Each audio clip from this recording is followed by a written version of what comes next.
£3 a week to guard secrets that devour minds. One signature buys forbidden knowledge at the cost of never leaving the city, never speaking, never trusting again.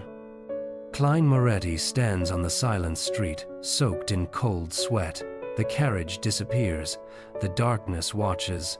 Will he sign his life to the unknown, or will the unknown come for him anyway? Chapter 1-5. The Invitation. A wave of tumultuous emotions rose up in Klein's heart after he heard Dunn. Instinctively, he uttered, "Why? The Beyonders have serious hidden dangers?" So much so that the Church's internal judiciary and the Beyonders, who dealt with bizarre phenomenon, are also prone to problems. Dunn stepped into the carriage and sat back in his seat. His expression and tone remained the same. "This is not something that you need to understand.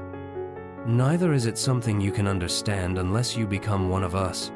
Klein was struck dumb for a moment, after which he sat down and questioned in a tone that was half dubious and half joking. "If I don't come to understand, how is it possible for me to make a decision to join?" And not joining would mean Klein could not understand. This would end in a deadlock. Dunn Smith took out the pipe once again, placed it against his nose, and took a whiff. "You probably misunderstood. A civilian staff member is also one of us. In other words, as long as I become one of your civilian staff members, I will be able to understand the relevant secrets, figure out the hidden dangers that plague Beyonders, and the dangers that may be encountered, as well as consider whether I want to become a Beyonder later." Klein reorganized his thoughts and paraphrased what Dunn had shared. Dunn smiled and said, "Yes, that is the case, except for one point. You cannot simply become a Beyonder just because you want to, because every church will be equally strict in this aspect. It would be odd if the churches were not strict." Klein lampooned silently as he added with a more intense tone coupled with stronger body language, "What about civilian staff members? This should be quite strict as well, right? There shouldn't be any problems if it's you," said Dunn with half-closed eyelids as he whiffed the pipe with partially relaxed countenance. However, he did not ignite it. "Why?" Klein asked, as he was once again grappled by doubt. At the same time, he jested inwardly. "So my uniqueness and halo as a transmigrator are akin to the Riris in the night, ever so bright and outstanding." Dunn opened his half-closed eyelids, his silver-colored eyes reflecting the same tranquility as before. "First, you managed to survive without our help in such a situation. Certain exceptional qualities are not present in others. For instance, luck. Lucky people are often welcomed." Seeing that Klein's expression had turned blank, Dunn smiled slightly. "All right, just treat this as a humorous statement. Second, you're a graduate of the history department from Koi University. This is something we urgently need." Although a believer of the Lord of the Storms, Liumi perceives women in a way that is loathsome. His views regarding society, humanities, economics, and politics remain incisive.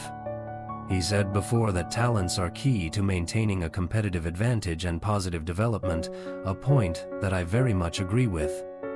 Noticing that Klein was slightly furrowing his eyebrows, Dunn casually explained, "You should be able to imagine that we often encounter documents and objects from the Fourth Epoch or earlier.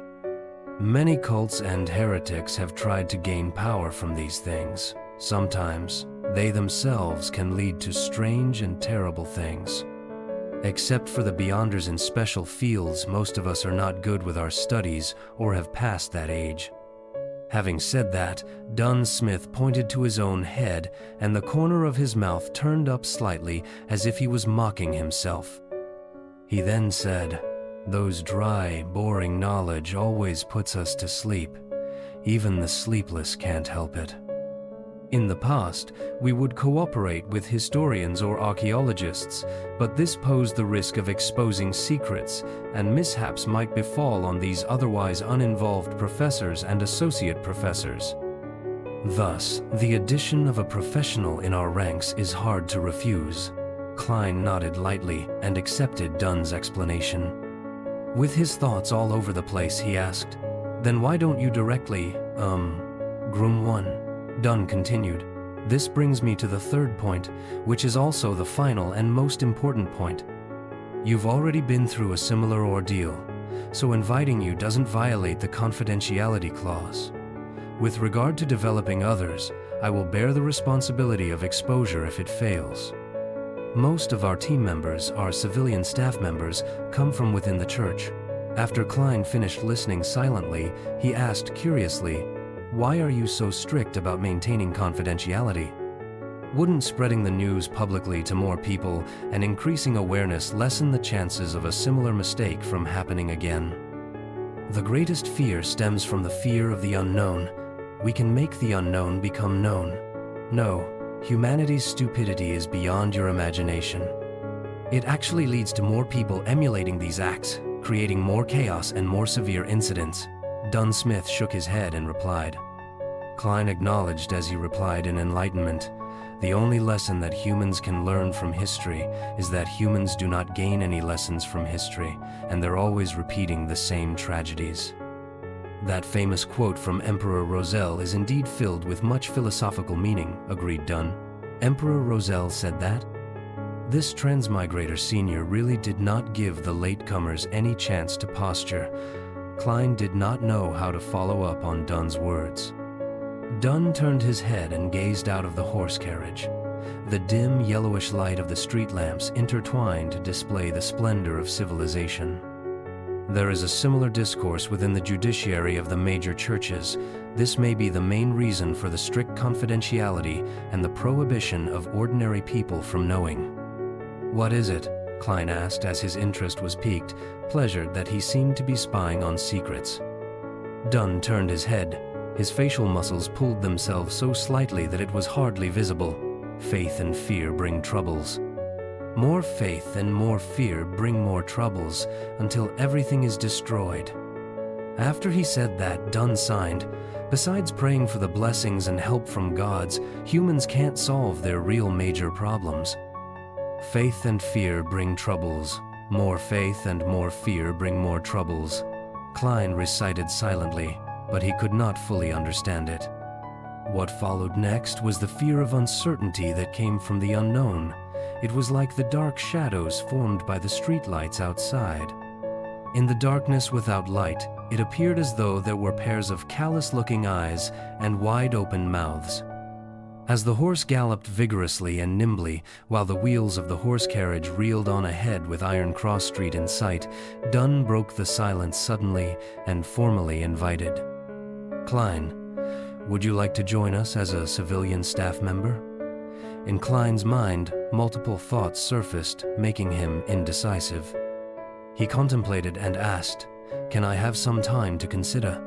Since this matter had serious implications, he could not hastily and recklessly make the decision. "No problem, just give me a reply before Sunday." Dunn nodded and added, "Of course, remember to keep this a secret, and don't disclose the information regarding Welch to anyone, including your brother and sister. Once this is violated, it'll not only bring them trouble, but you might also have to attend a special court." "Okay," Klein answered gravely. The carriage was once again plunged into silence. Seeing that they were nearing Iron Cross Street and that he was almost reaching home, Klein suddenly thought of a question. He hesitated for a few seconds before asking, "Mr. Smith, what kind of salary and benefits do civilian staff get?" This was a serious question. Taken aback momentarily, Dunn smiled instantly and answered, "There's no need for you to worry about this issue. Our funds are guaranteed by the church and the police department. For newly registered civilian staff, the weekly salaries are placed at £2.10 solely. There is an additional 10 solely as compensation for the risk and confidentiality. All of this will add up to a total of £3. This is hardly worse than a confirmed university lecturer, after which your salary will gradually rise according to your experience and contributions. As for civilian staff members, the contract is generally 5 years. After 5 years, you can quit normally if you're no longer willing to stay. You only have to sign a lifetime confidentiality agreement, and you're not allowed to leave Tingen until permission is given. If you want to move to another city, the first thing you must do is register with the local Nighthawk. By the way, there are no weekends, and you can only work in shifts. At any point in time, there should be 3 civilian staffs on duty, and if you wish to go to the South or Desi Bay for a vacation, you'll need to arrange it with your colleagues. Just as Dunn finished speaking, the horse carriage pulled to a stop and the apartment building where Klein and his siblings resided in appeared on the side. I get it now. Klein turned around and walked down the horse carriage. He stopped at the side and asked, "By the way, Mr. Smith, where do I find you after I've come to my decision?" Dunn gave a deep and low throaty laugh before saying, "Go to the Hound Pub at Bessick Street and find their boss, Wright. Tell him that you want to hire a small mercenary squad for a mission." "Huh?" Klein asked confusedly. "Our location is confidential too. Before you agree to become one of us, I can't tell you directly." "All right, Mr. Klein Moretti. I wish you a good dream tonight as well." Dunn smiled as he said. Klein took off his hat and saluted, watching as the pace of the departing horse carriage gradually sped up. He took out his pocket watch. Click. He pressed it open and saw that it was only a little past 4 in the morning. The street was filled with a relaxing, cool breeze. A dim yellowish light from the street lamps illuminated the surroundings. Klein drew a deep breath and took in the deep silence of the night around him. The busiest and noisiest district in the day could be so lifeless and quiet at night. This was in stark contrast to the silent observations and medium seance in Welch's residence. It was only then that Klein realized that the back of his linen shirt was unknowingly drenched in sweat, cold and clammy.